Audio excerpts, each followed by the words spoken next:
Welcome to another broadcast of Philosophic Perspectives on the ArtistFirst Radio Network. All past broadcasts are archived.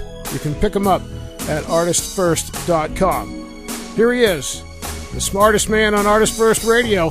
It's Arthur D. Schwartz. There you go again, Scott. Well, hello, everybody. Welcome back. Glad to be with you today. You know, tonight's show is called, titled Dietary Supplementation, Big Pharma, and Other Ramblings. And, I've thought and written about this subject, but I saw yesterday on PBS a show that was really doing a pretty big snow job, I think, on the nutritional supplement industry. I mean, some of the things they said were certainly valid. I have no problem there. I want to go into that later. But I also, once again, the title is Dietary Supplementation, Big Pharma, and Other Ramblings. So I'm going to start with the other ramblings because, after all, just 2 days ago we had the Martin Luther King holiday. And, I think some people just take the holiday for granted. And some, obviously it's tremendously important to black people in this country, needless to say, but this Martin Luther King was a great man, a very great man who was very important to the United States of America, and he teaches us all about so many different things and about the meaning of freedom and equality and greatness. That's for some of you who will listen to this show, I think you understand that my philosophy is all about greatness. It's about how to become our very best as individuals and as a society. And so the Martin Luther King holiday is an important holiday in my book. Speaking about my book, I do have a chapter. It's the chapter 2.20, section 2.20, and it's called Day of Greatness.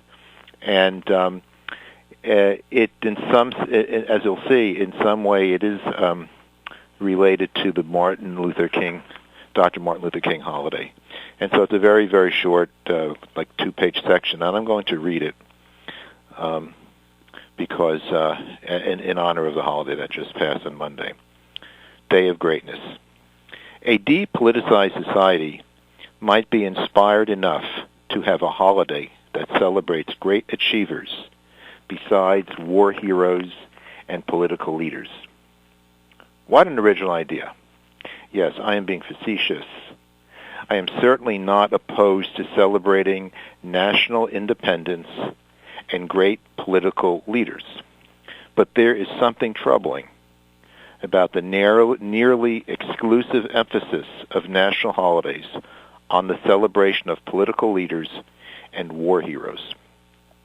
A nation is more than its political and military apparatus, and it is high time that the notion of a great national leader be inclusive of all walks of life, from the arts and sciences and literature, to invention, to business and entrepreneurship, to medicine and healing, to spirituality, to athletics and entertainment, and any realm of beneficent achievement. A day of greatness, much like World Peace Day, should be a holiday celebration in every nation. Every nation has holidays to celebrate its great political leaders. But how many nations celebrate great historical leaders of other nations? Most nations are myopically preoccupied with their own national leaders. But the greatness of some historical leaders transcend national borders. Gandhi is as worthy of celebration in America as much as Washington or Lincoln is in India. Great achievers would be periodically nominated annually as the foci for the different Day of Greatness celebrations in the various nations. Each year, the various nominating committees of the various nations would nominate, respectively, a historical figure to be the focus of its national celebration. The day would be a celebration and an opportunity for learning about inspiring and thought-provoking stories of struggle and great achievement. Is not the genius and courage of Galileo a timeless story worthy of celebration in any nation? Great scientists and inventors who had to endure the scorn of their contemporaries would certainly be fitting subjects for a day of greatness celebration.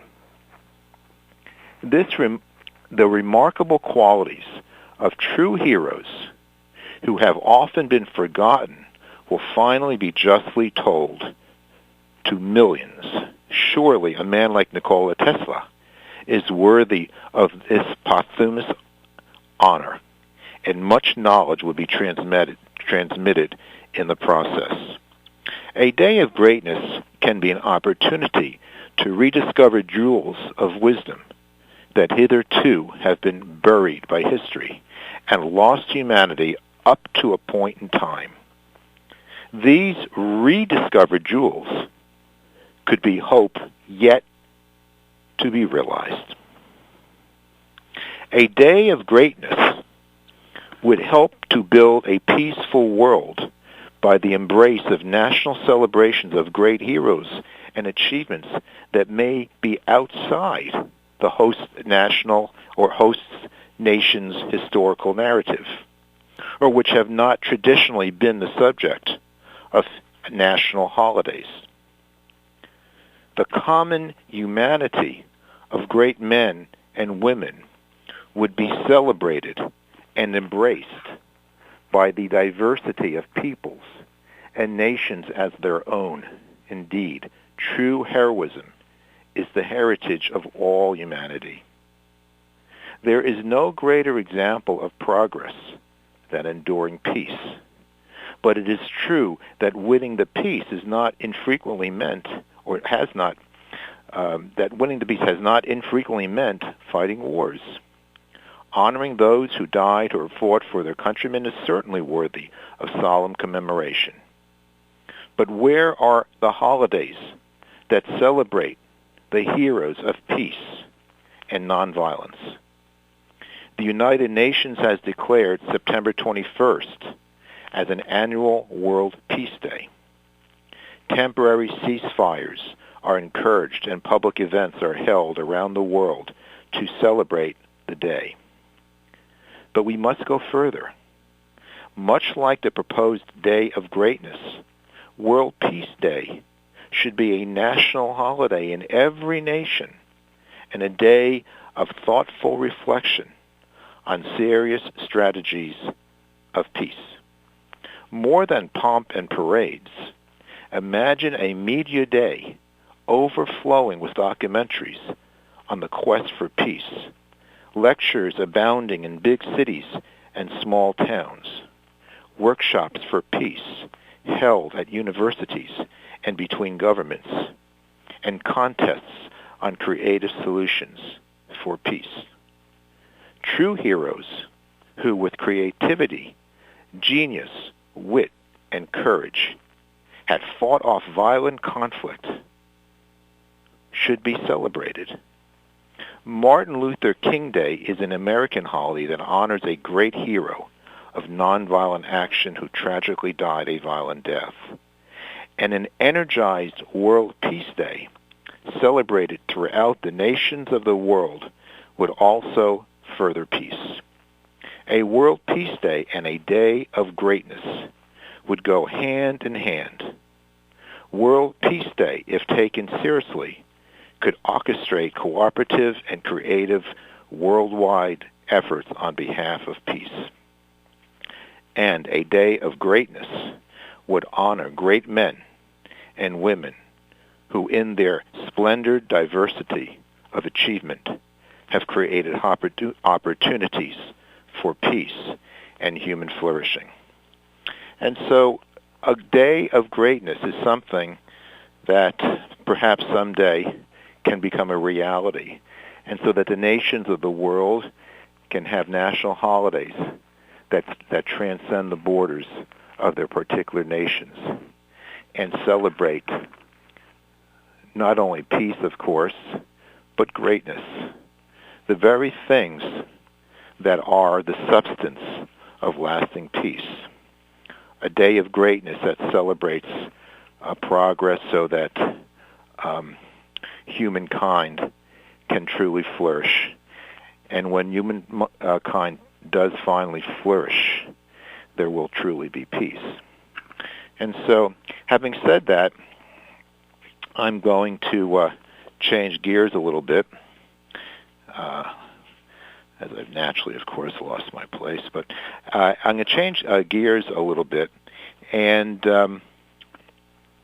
talk about this program that I saw last night, which some of you may have seen as well on PBS.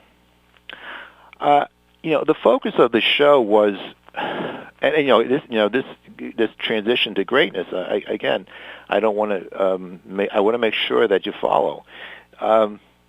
Greatness entails the way we rule ourselves, the way we perceive knowledge, and the way we allow ourselves to get to the crux of the matter rather than to the selfish, profiteering, self-interested, self-enriching behaviors that so often dominate a society. And it's certainly in abundance. And so this program last night on PBS, on the pharmaceutical industry, not just pharmaceutical industry, what's indirectly about that, but on the natural, supplement industry. And it had some points about that some of these products on their packaging have, ingredients that are falsely stated. Some of them have ingredients that are perhaps adulterated or impurities, and even one had some toxins in it. I think steroids. Now, obviously, that's a problem. But the FDA takes care of that as for all foods. I mean, we have all kinds of foods that become contaminated. So clearly, if there's labeling issues and if there's impurities in the product, I mean, that's a no-brainer. That needs to be vigorously policed and corrected. And if there was, and criminal, and if criminal activity was taking place, it should be pursued to the utmost, of course, to protect the public. There's no debate there. The problem is that the program then asks, well, do these supplements, after all, do any good? And what a loaded question. First of all, let's talk about the dangers. Thousands and thousands of people die every year by side effects and other side effects and other dangerous what's the word I'm looking for? Toxic reactions and so forth from these medicines. And actually, it's infinitesimal in the case of natural supplements. And yet we have this show, and it's about all the, about the danger of natural supplements. Excuse me, here's the thing about it. Those people who accuse the pseudosciences of being pseudoscience actually reveal their own pseudo-nature, their own fraudulency. Because the idea, for example, of, it's only anecdotal. This supplement only works. Well, why is it? There's no testing because there's no profit motive. Everyone knows that. You can't patent that substance according to the law, the DHEA, I think it's called. And so therefore, it's a self-fulfilling. It's a trick, really. Because all these substances, are automatically, basically, fraudulent by definition because no testing has gone on to prove their efficacy. Why? because there's no profit in it for Big Pharma. So I looked up, I'm on a website right now I looked up called the Uncensored Natural Health Blog. I'm not sure if it's Carol Dean, MD, ND, medical and naturopathic doctor. Yes, it's her website. It's her webpage. Dr. Carolyn Dean. And it's really a great page. And so she goes through a few points, and rather than me trying to state what I just stated, not too well, I'm afraid, I'll just read a few of these things here to as she very clearly state what we're talking about. So let me go down to let's see. Yeah, here's supplements are dangerous and even deadly, it is said. Okay, so I'm reading straight from Dr. Dean's website right here. And I quote, drug testing, what's that? Okay, let me skip that. Truth is, there were 0 deaths from any supplement in 2014, the most recent year for which national data has been analyzed. You can read the entire report, and she had the link to that. Since the best defense is a good offense, there is reason to believe that pharmaceutical industry interests are well served by casting aspersions absolutely anywhere but at themselves. And a competing industry makes a fine target. I hope Big Pharma made some really large pledges to PBS. The Frontline documentary looks to be as much an infomercial for them as it is an embarrassment for supporters of public television. Previous negative PBS reporting on supplements has included this unintentionally humorous gem where alarm is expressed that a popular vitamin drink includes 120% of the recommended amount of vitamin C, B6, and B12. So, she goes on to say, and I certainly concur. She says, and no, I do not have it in for PBS, nor do I. That's me speaking. I have been a featured guest participant in on-air pledge drive for a major PBS station. Fred Rogers' correspondence with me occupies an honored place in my office. I like public broadcasting. I do, however, have a problem with unnecessary suffering. Warning people away from the very nutrients that they so badly need guarantees a lot of unnecessary suffering for a whole lot of people. So it's not like, and I certainly agree, PBS does a lot of good work, but this broadcast was really unfair and incorrect. As far as the purity of the ingredients, sure, and that like food. I mean, who's going to argue with that point? If there's a problem there, it should be corrected. But the more insidious notion behind this is Big Pharma's desire for subterfuge, so that somehow natural supplements and herbal preparations are smeared, because that's what that program was yesterday. It was a smear campaign. That's what it was. It was a smear campaign. And I know personally from in my own life that natural supplements have been very effective for certain ailments of various types. There's a lot of evidence for their anti-carcinogenic effects, for their antioxidant effects, for their antibacterial, antiviral effects, even for longevity, and lots of other things in terms of helpful for specific ailments and stuff. So, yet, of course, because there's no money in it, they don't go through the testing, and so we have and you can't they can't claim any specific curatives on the label. That's according to the law. As we see all the time, we look at these labels. It's not meant to imply whatever they say. That it's a cure, and it shouldn't be used that way because it's just a bunch of verbiage. You know what it is? what they did last night in that show, a lot of it is just horse manure. Let's just call a spade a spade. What a bunch of crap. Okay, and PBS should be embarrassed because if they want to be fair about it, why don't they do a show that shows the positive aspects about this and the dangers of pharmaceuticals? Okay, pharmaceuticals have a place. Don't get me wrong. I mean, people need, it's keeping people alive in many cases. But you know what? We conveniently ignore what we're crucifying in industry for when they can't even find the last time someone died from it. So what an embarrassment, PBS. Okay, so and let me just let you know the name of this website.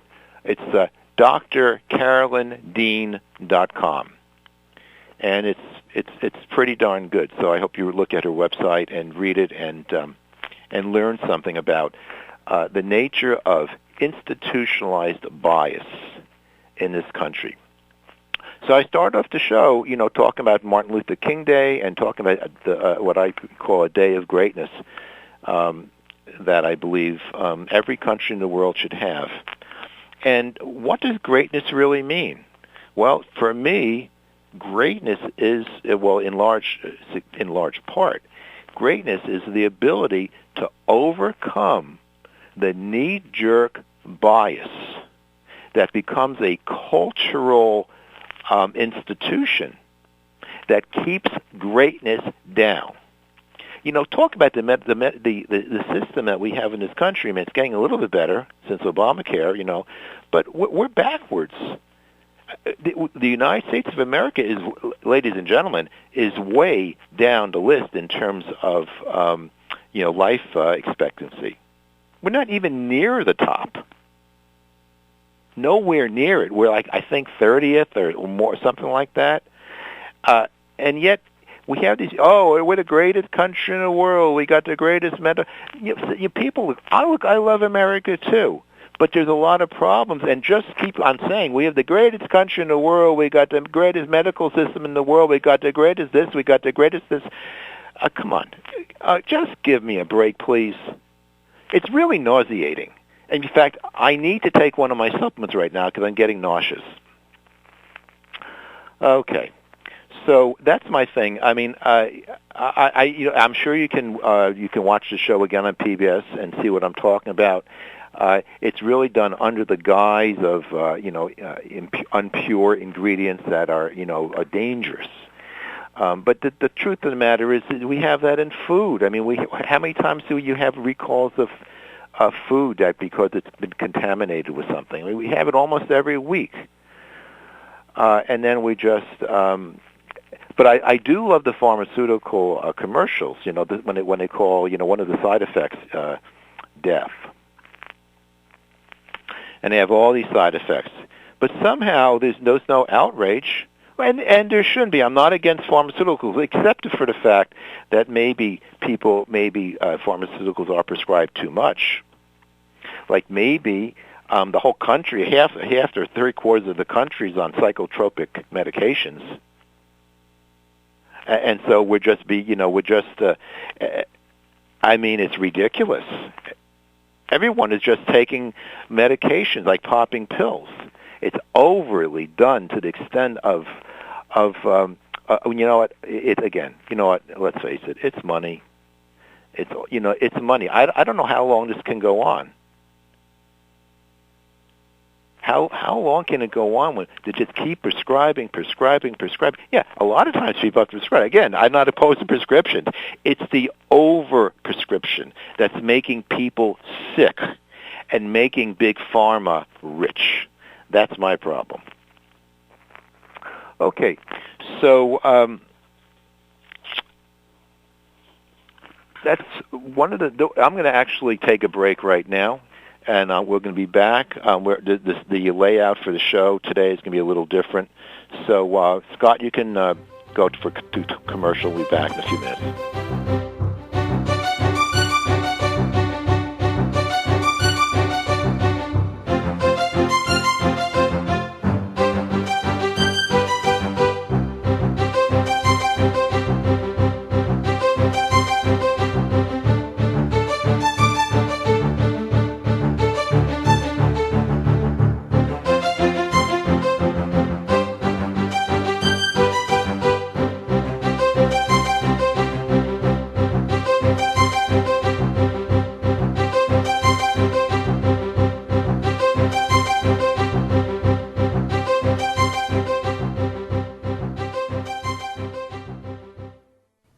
In Ethical Empowerment, Virtue Beyond the Paradigms, Arthur D. Schwartz presents an ethical theory that is a framework for evaluating moral conundrums that go beyond legalistic rulemaking, dogmatism, and preconditioned thinking. The book is as much an ethical framework for unconventional ideas as it is for staying with convention. Ethical Empowerment is a manifesto of non-doctrinaire perspective.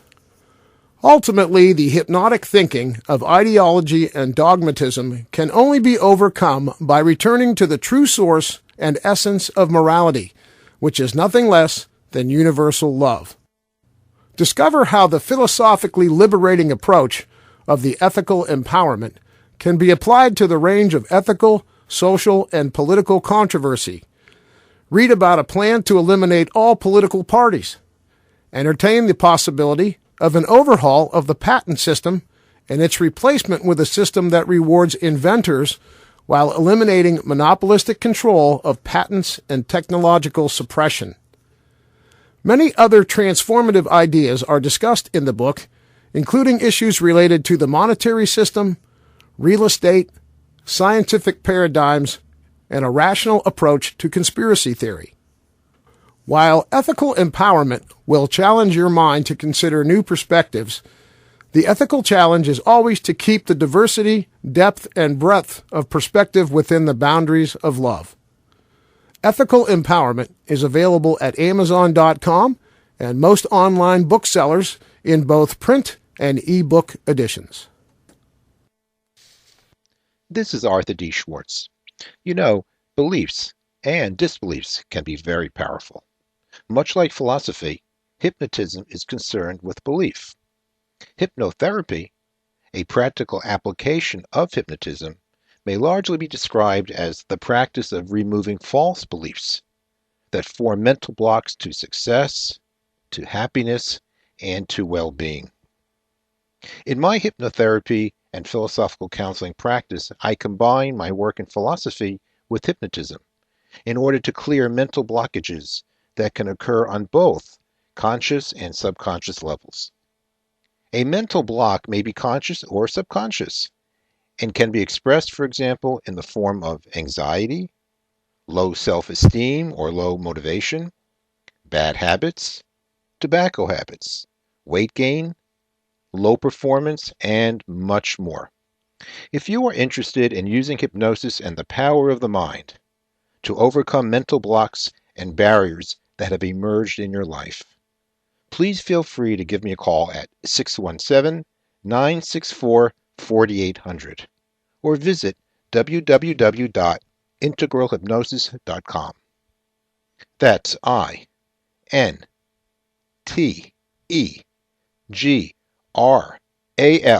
hypnosis.com. Are you a person who enjoys intellectual social interaction and finds digging deeper into the nature of things, from big issues to everyday life, an important part of the pleasure of life? Social Philosophizers is a Boston area social club for those who desire intellectual socializing. It's a club for both singles and non-singles, and for anyone who finds intellectually mingling to be the best form of social mingling. The club offers a variety of interesting venues such as philosophical get-togethers in private venues, book discussions concerning literature and philosophy, topical discussions over brunch or dinner, guest speakers, theater, after-work mixers, even long philosophical ruminations along nature trails or city streets, and more. If you live in the greater Boston area or occasionally spend time in the area, you can choose a cost-effective membership level that's right for you. Basic membership is free. Find the link on Arthur's Philosophical Perspectives show page at ArtistFirst.com or just search socialphilosophizers.com. We hope you'll join Social Philosophizers today. That's socialphilosophizers.com.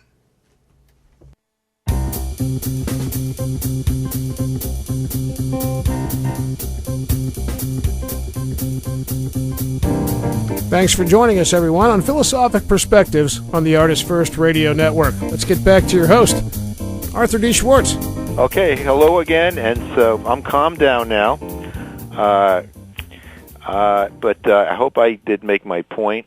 Now, so again, for me, the day of greatness is what's about. I mean, I really believe that it is about being great, the greatest person you can be, having the greatest nation we can have, the greatest world we can have, the greatest peace, the greatest flourishing, the greatest prosperity, the greatest happiness, the greatest joy, the greatest fulfillment, the greatest achievement in things that are possible, the greatest sense of good. And so, that's just a lot of words, right? But it does imply that there's questions, because when you say greatest, it means that there's something you're being greater than. And so the question is, what is great?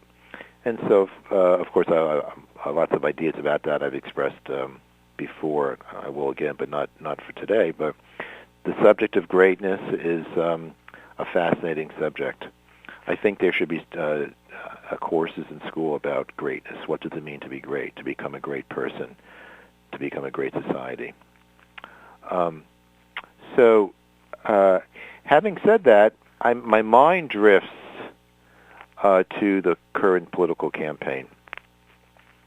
This is the thing I remember, because I'm old enough. I go back to the first candidate I really became a big supporter of was Eugene McCarthy, not to be confused with Joe McCarthy.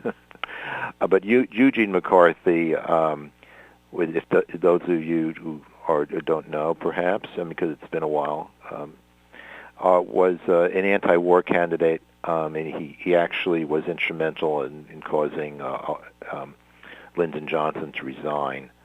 It was the same year that Bobby Kennedy ran. So Bobby Kennedy and Eugene McCarthy were, for the same, both anti-war candidates. Of course, tragically, Robert Kennedy was killed that year. But Johnson did resign. And that set in motion a reformation of the political primary system in the United States. Because up until then, it was pretty much what they called the smoke-filled rooms, the two major parties. And by the way, once again, as I've often argued before, I'm a no-party man. I'm an advocate of a no-party system. That's just as an aside. But in the old days, before Eugene McCarthy, the '68 campaign, and 1972 particularly, it's actually when it really happened was when George McGovern ran. And he did reform the political party system, because starting with beginning in '68 and then in '72, when McGovern had control of the Democratic Party, both parties began a tremendous reformation, because it was no longer the smoke-filled room so much as a democratic electoral processes, primaries, and caucuses. And at the time, I thought that was really a great thing, and I do. I do think it's a great thing. But as time has gone on, I also see the flaws in it.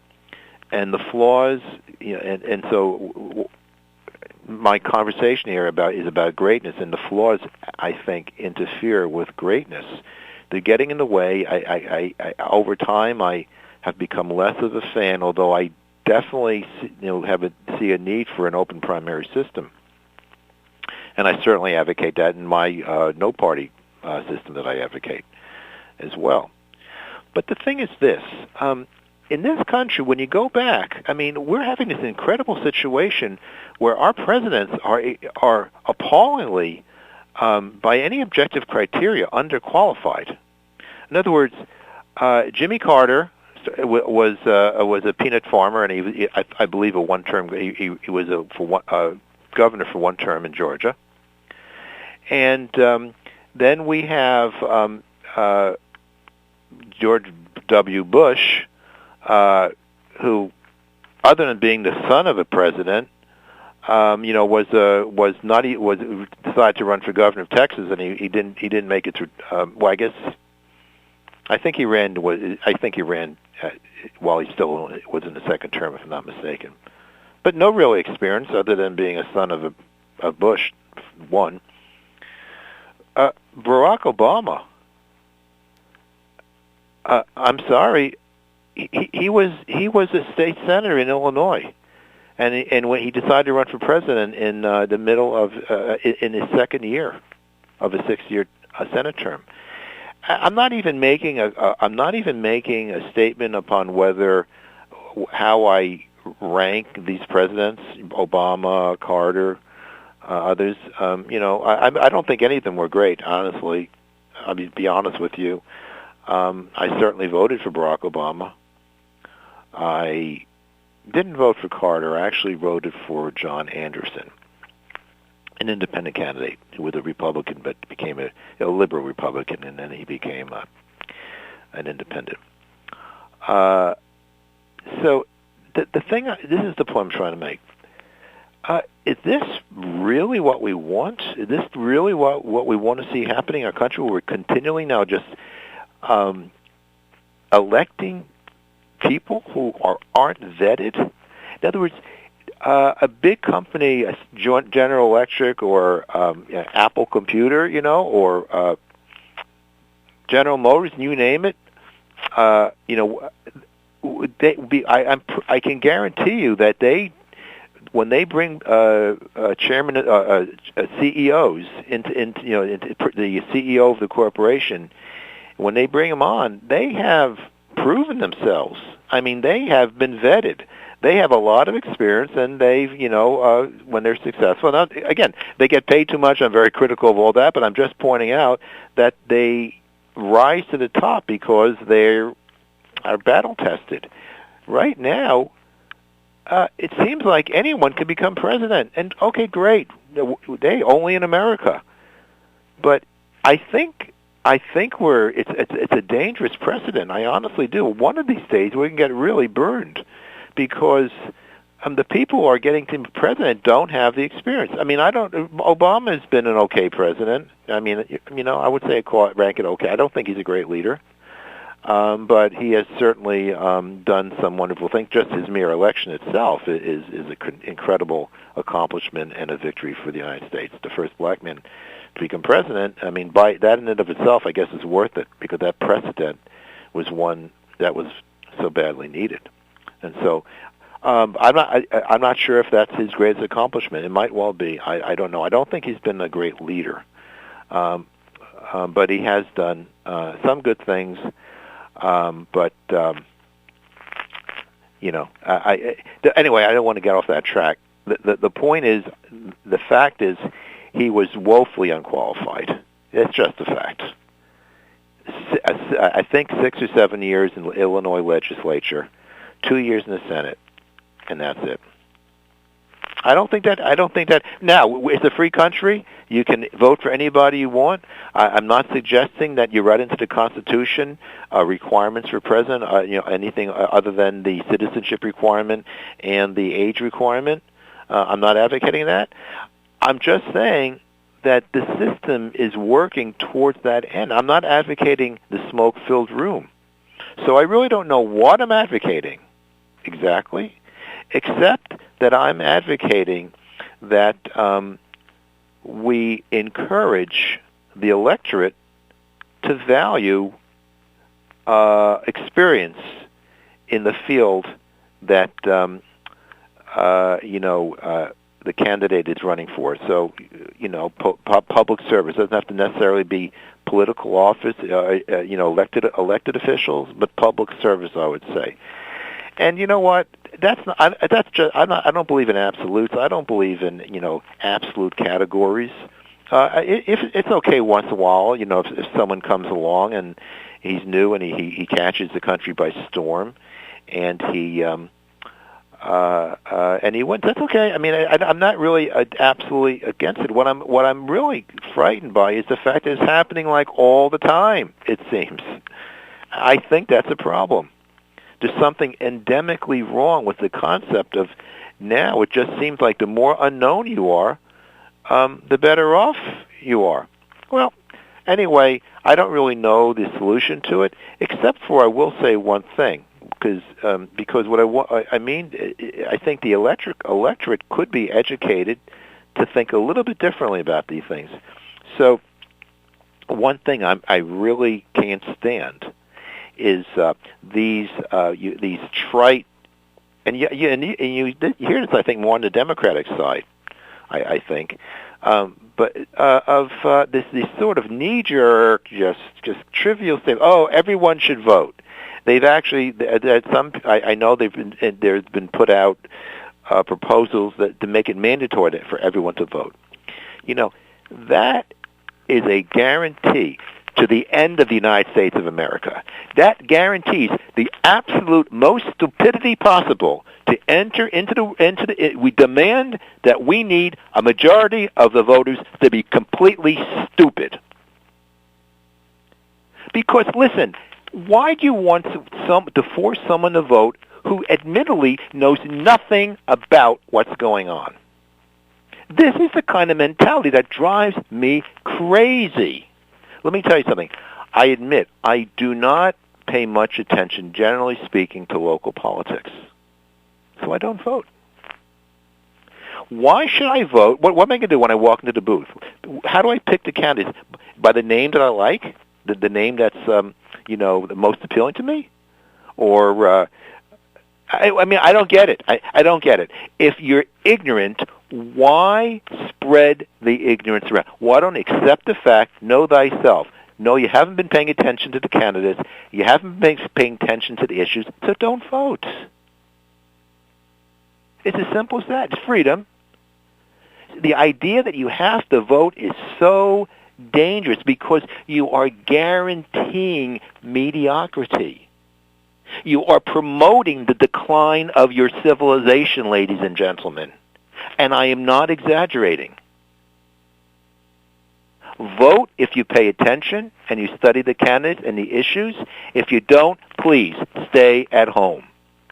Now, if you do that, you will have a more of an elite standard of selection because the people going to the polls actually will be taking their duty as citizens and voters seriously. That's not elitist. I'm not telling them. I'm not telling anyone to choose or decide or restrict people from voting. Not by any means. That would be undemocratic and oppressive. What I'm arguing for is individual enlightenment. Know thyself. Know thyself. The unexamined life is not worth living. If you know you don't pay any attention, please don't vote. Do yourself and do your country a favor. Can you do that? Well, anyway, so by doing that, I think you will have a greater society really, really quickly. Because we won't have a bunch of morons, actually casting votes for the most powerful person in the world. And the people who run the country, and this from the senators, from the House of Representatives, and then to it'll go to, of course, it extends, as I was saying, to local elections, state elections, local elections, state senators, state representatives, mayors, selectmen, councilors, you name it.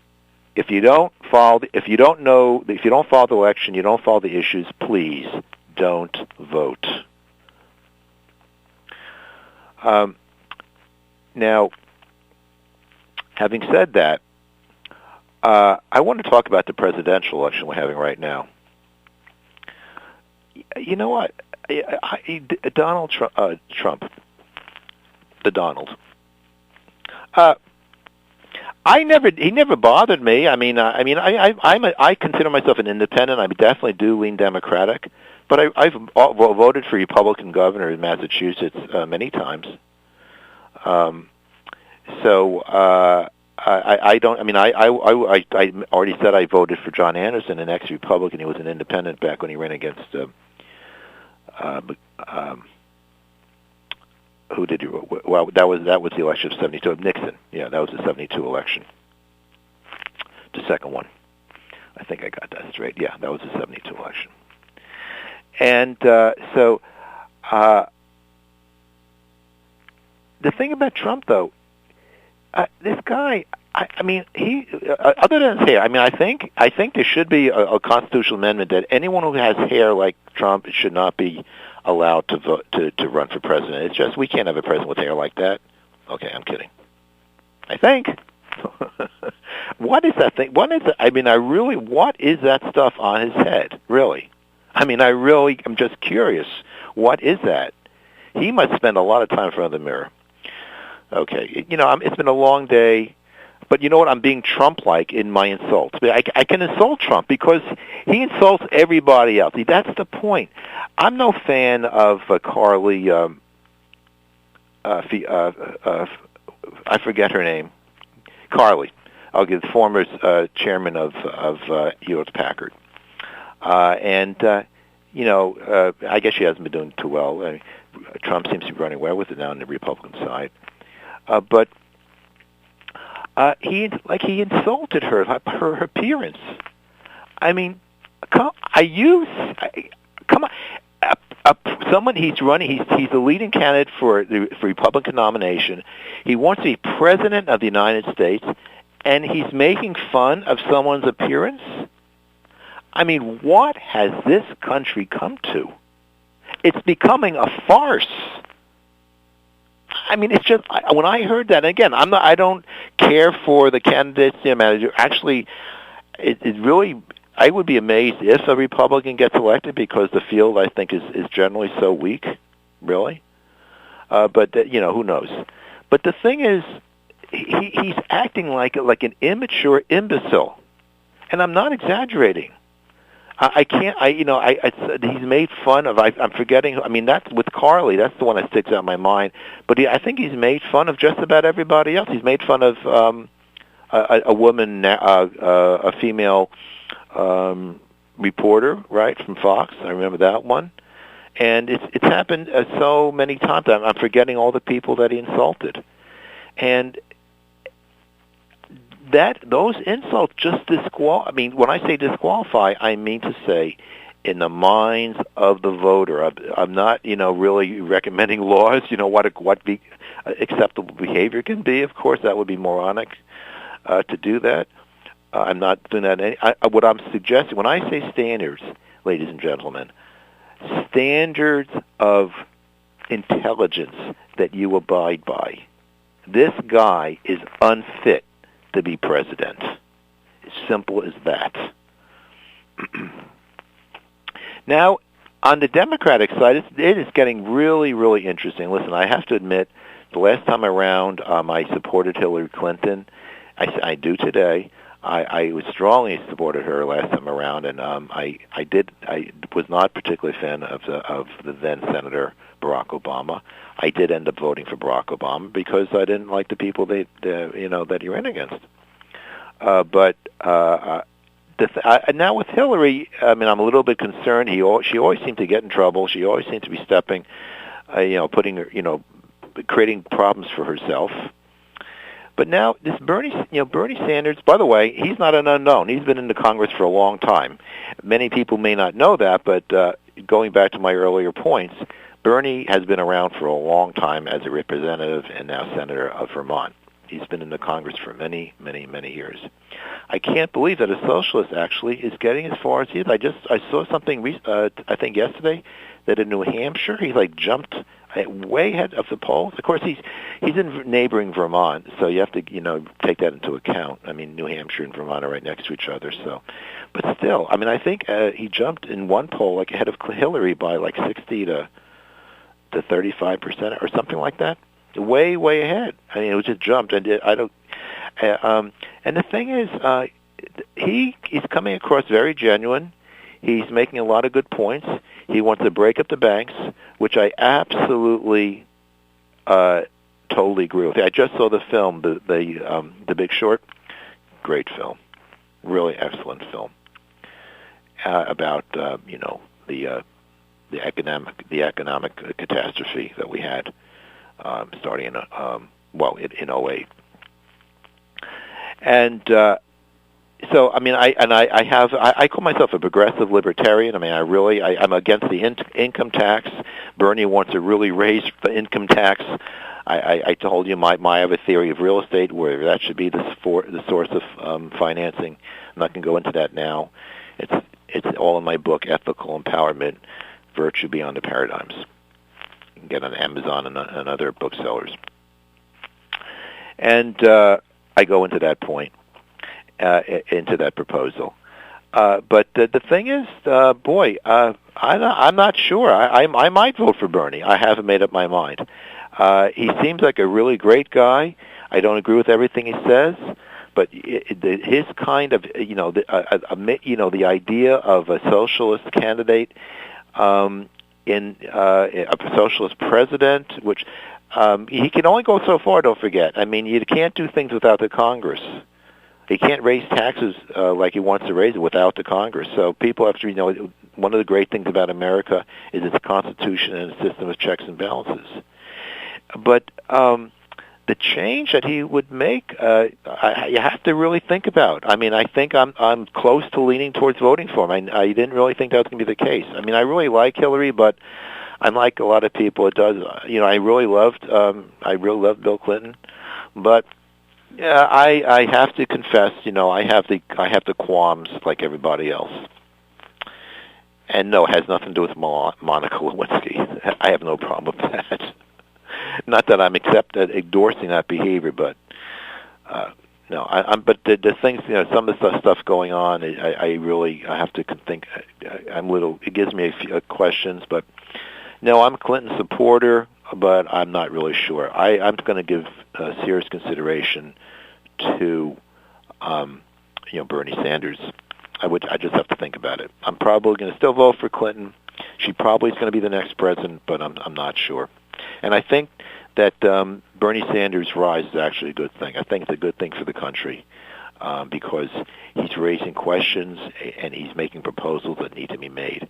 And I think his candidacy and the success that he's having is a very good thing in and of itself. I will say this, however. Can you imagine a Sanders versus Trump campaign election? Wow. That would be the most remarkable campaign, a presidential election campaign. I mean, certainly, my lifetime, certainly going back into my memory, it might just be the most remarkable campaign ever to have such clearly demarcated issues.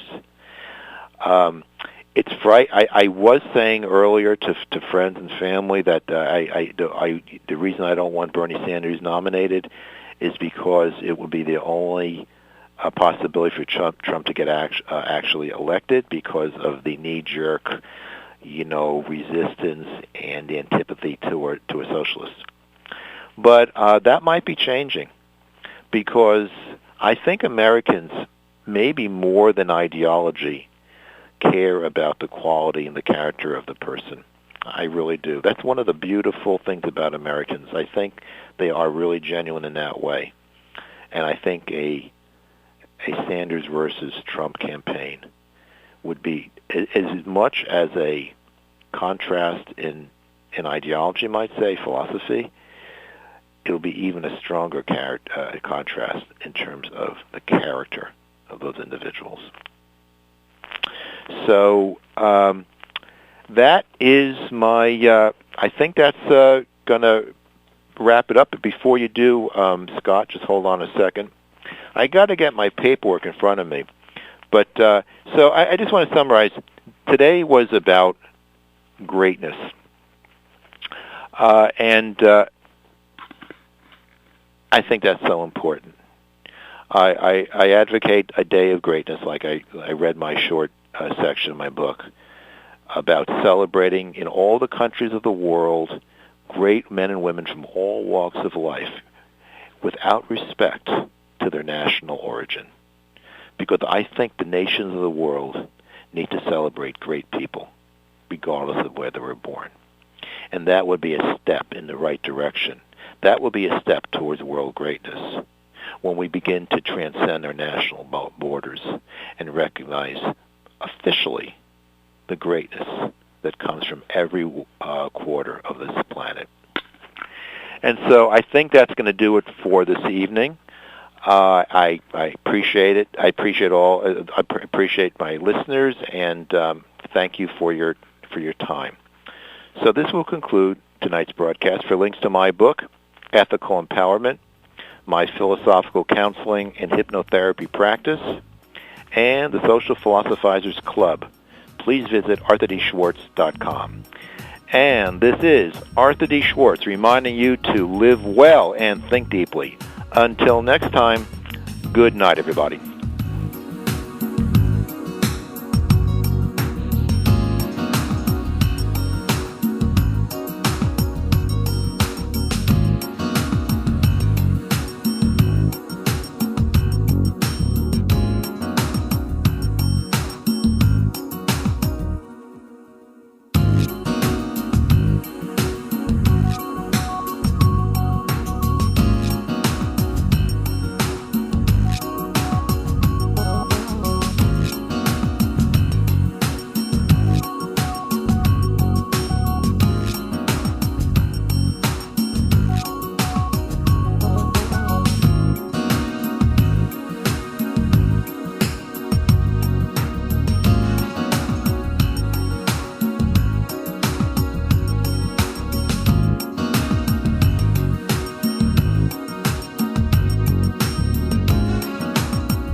This is Arthur D. Schwartz.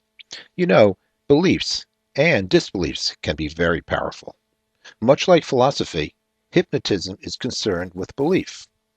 Hypnotherapy, a practical application of hypnotism, may largely be described as the practice of removing false beliefs that form mental blocks to success, to happiness, and to well-being. In my hypnotherapy and philosophical counseling practice, I combine my work in philosophy with hypnotism in order to clear mental blockages that can occur on both conscious and subconscious levels.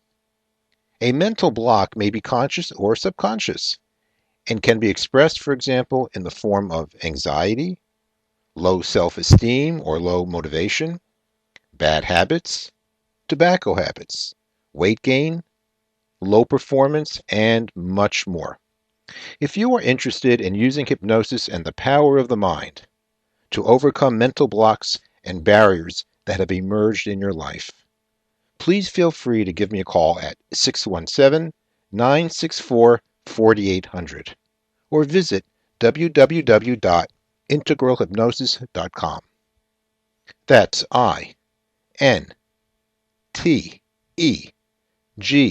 INTEGRAL hypnosis.com.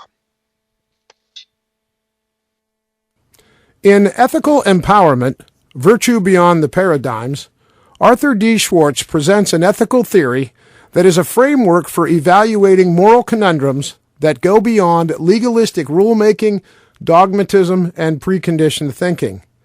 The book is as much an ethical framework for unconventional ideas as it is for staying with convention.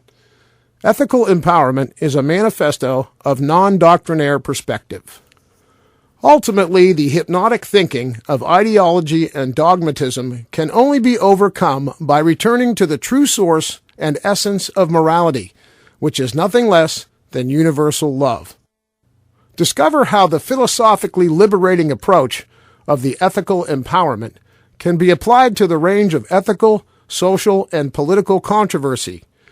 Read about a plan to eliminate all political parties. Entertain the possibility of an overhaul of the patent system and its replacement with a system that rewards inventors while eliminating monopolistic control of patents and technological suppression. Many other transformative ideas are discussed in the book, including issues related to the monetary system, real estate, scientific paradigms, and a rational approach to conspiracy theory. While ethical empowerment will challenge your mind to consider new perspectives, The ethical challenge is always to keep the diversity, depth, and breadth of perspective within the boundaries of love. Ethical Empowerment is available at Amazon.com and most online booksellers in both print and ebook